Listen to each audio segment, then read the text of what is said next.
Hello everyone. इस video में हम लोग डिस्कस करने वाले हैं इंटरप्रेन्योरशिप से रिलेटेड कुछ मोस्ट एक्सपेक्टेड एमसीक्यू को। और देखिए, यह जो आप लोगों का एमसीक्यू है यह बिहार शिक्षक भर्ती से रिलेटेड है, जहां से आप लोगों के इंटरप्रेन्योरशिप में 80 मार्क्स के क्वेश्चन पूछे जाएंगे।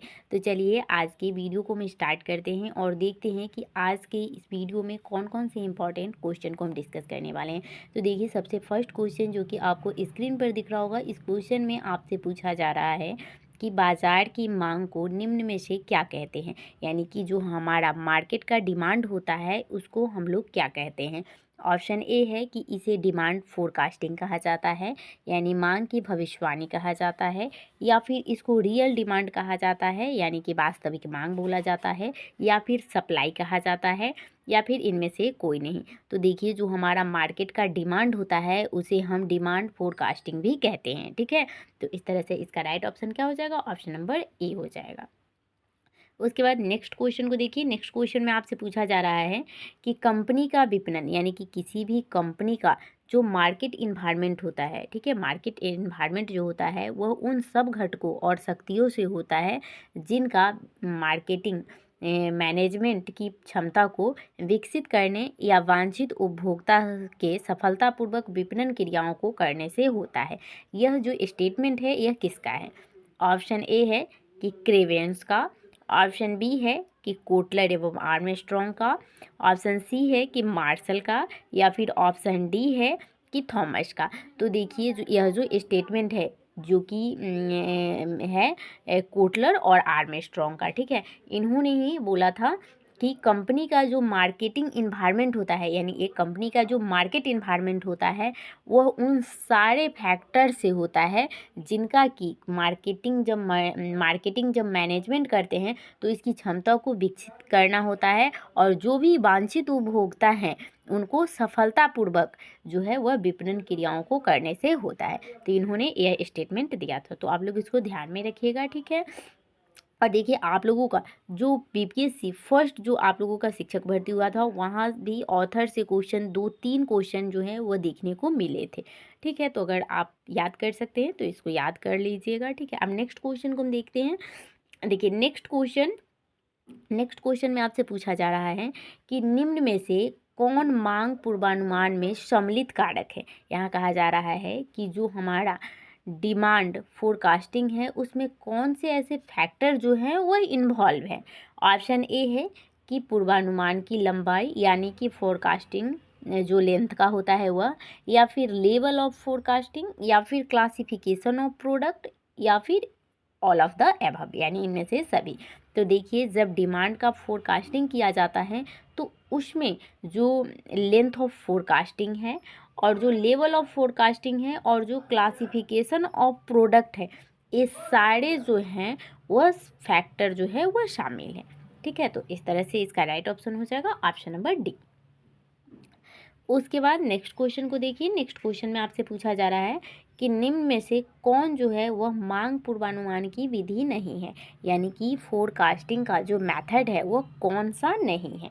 ऑप्शन ए है कि सर्वे मेथड, ऑप्शन बी है कि स्टैटिस्टिकल मेथड, या फिर ऑप्शन डी है कि जो हमारा मार्गदर्शन एवं निर्देशक विधि है, यानी कि जो लीडिंग इंडक्शन मेथड है वह, या फिर उत्पादन विधि।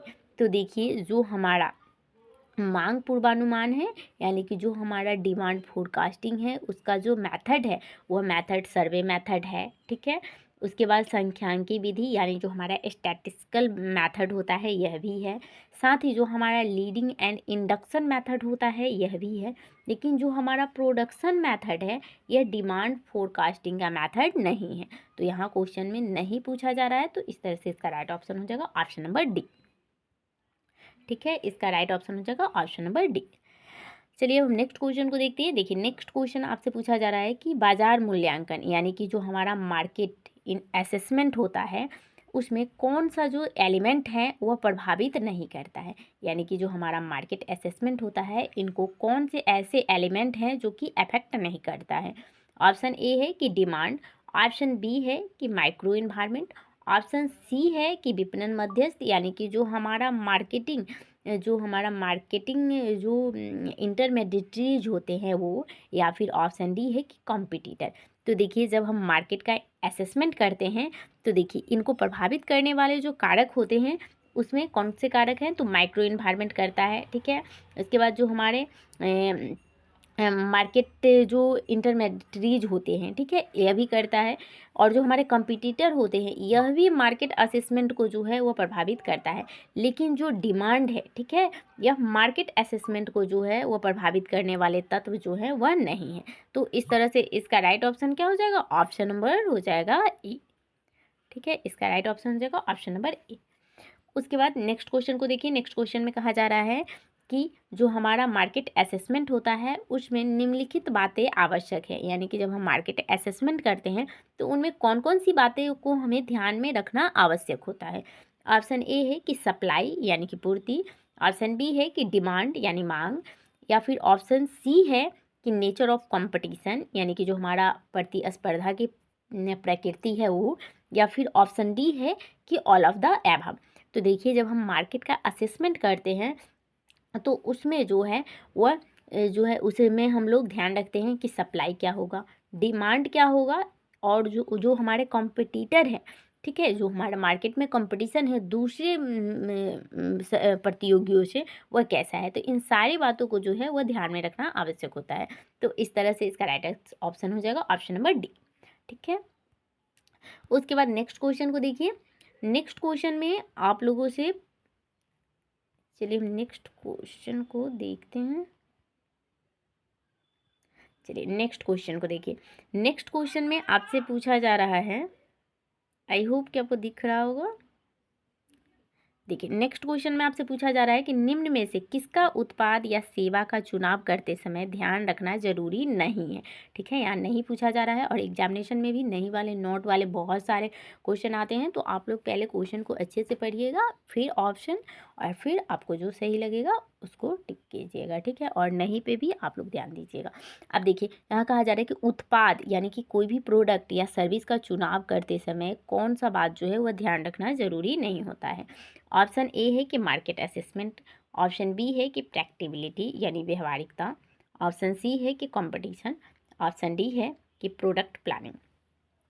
तो देखिए जो हमारा उत्पाद है या जो हमारा सेवा है उसका जब हम असेसमेंट करते हैं तो उसमें हम क्या करते हैं, मार्केट असेसमेंट को ध्यान में रखते हैं।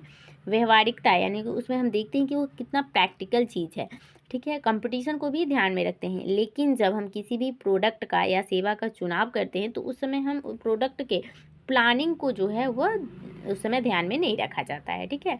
यह तीनों जो है, ठीक है, जब हम किसी भी प्रोडक्ट का चुनाव करते हैं तो ये तीनों चीज़ों को ध्यान में रखते हैं। लेकिन जो हमारा उत्पाद नियोजन है यह बाद के काम है, ठीक है। तो इसको हम लोग ध्यान में नहीं रखते हैं। यहाँ क्वेश्चन में पूछा जा रहा था कि ज़रूरी नहीं है, तो इसका राइट ऑप्शन हो जाएगा ऑप्शन नंबर डी। उसके बाद नेक्स्ट क्वेश्चन को देखिए। नेक्स्ट क्वेश्चन में पूछा जा रहा है कि निम्न में से कौन नए उद्यम की शुरुआत करने के लिए प्रारंभिक पूर्व अवस्था में शामिल नहीं है। यानी कि यहाँ कहा जा रहा है कि किसी भी जब हम इंटरप्राइज का जब स्टार्ट करते हैं, जब हम किसी भी इंटरप्राइज को स्टार्ट करते हैं यानी कि प्री स्टार्टअप में, तो ऐसे कौन से जो न्यू वेंचर है उसकी पूर्व अवस्था में जो है वह शामिल नहीं है। ऑप्शन ए है कि व्यावसायिक अवधारणा की पहचान, ऑप्शन बी है कि वित्तीय नियोजन, ऑप्शन सी है कि उत्पाद बाजार का अध्ययन, ऑप्शन डी है कि प्रारंभिक वृद्धि अवस्था यानी कि जो हमारा अर्ली ग्रो स्टेज होता है वह। तो देखिए जब हम किसी भी इंटरप्राइज का चुनाव करते हैं तो जो हमारा प्रारंभिक पूर्व अवस्था में जो शामिल होता है वह कौन कौन है, सबसे पहले हम देख लेते हैं। तो देखिए जब हम किसी भी इंटरप्राइज का शुरुआत करते हैं तो उनका जो प्री स्टार्टअप स्टेज होता है उसमें हम किसी भी बिजनेस के जो आइडेंटिफिकेशन होते हैं यानी उस बिजनेस के कॉन्सेप्ट के आइडेंटिफिकेशन को ध्यान में रखते हैं, ठीक है। उसके बाद जब हम किसी भी इंटरप्राइज का शुरुआत करते हैं तो उसमें जो प्री स्टार्टअप स्टेज होता है उसमें फिनेंशियल प्लानिंग भी किया जाता है और प्रोडक्ट मार्केट का स्टडी भी किया जाता है। यानी कि जो भी हम मार्केट में जो प्रोडक्ट लॉन्च करना चाह रहे हैं उसका भी स्टडी करते हैं। लेकिन यह जो है हमारा अर्ली ग्रो स्टेज यह नहीं है, ठीक है, पूर्वावस्था में यह शामिल नहीं होता है। तो इस तरह से इसका राइट ऑप्शन क्या हो जाएगा, ऑप्शन नंबर डी हो जाएगा।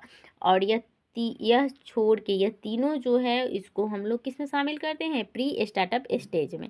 ठीक है। तो यहाँ से भी घुमा फिरा के क्वेश्चन पूछ लिए जाते हैं, तो आप लोग इसको भी ध्यान में रखिएगा। ठीक है। उसके बाद नेक्स्ट क्वेश्चन को देखिए। नेक्स्ट क्वेश्चन में आपसे पूछा जा रहा है कि निम्न में से कौन नए उद्यम की शुरुआत की अवस्था नहीं है। यानी कहा जा रहा है कि किसी भी जब हम न्यू इंटरप्राइज को स्टार्ट करते हैं तो उसका शुरुआती जो स्टेज होता है, यानी कि जो उसका स्टार्टिंग जो स्टेज होता है वो कौन सा नहीं है। ऑप्शन ए है कि प्री स्टार्टअप स्टेज, या फिर ऑप्शन बी है कि स्टार्टअप स्टेज, ऑप्शन सी है कि प्रोडक्ट मार्केट स्टेज, या फिर ऑप्शन डी है कि लेटर ग्रोथ स्टेज। तो देखिए, जब हम किसी भी जब न्यू हम इंटरप्राइज को स्थापित करते हैं तो उनका जो प्री स्टार्टअप स्टेज होता है यह शामिल होता है। ठीक है। उसके बाद स्टार्टअप स्टेज यह भी शामिल होता है। उसके बाद जो लेटर ग्रोथ स्टेज है यह भी शामिल होता है, लेकिन जो होता है कि प्रोडक्ट मार्केट स्टेज है यह शामिल नहीं होता है। ठीक है। तो इस तरह से इसका राइट ऑप्शन हो जाएगा ऑप्शन नंबर सी। ठीक है। इसका राइट ऑप्शन हो चुका option number C. I hope कि आपको वीडियो पसंद आया होगा और यहाँ से आपको बहुत कुछ सीखने को मिला होगा। और देखिए, आप लोगों का हर चैप्टर से हम एमसीक्यू करा रहे हैं क्लास 12 का, और यहाँ से क्वेश्चन भी आपको देखने को एग्जामिनेशन में मिलेंगे।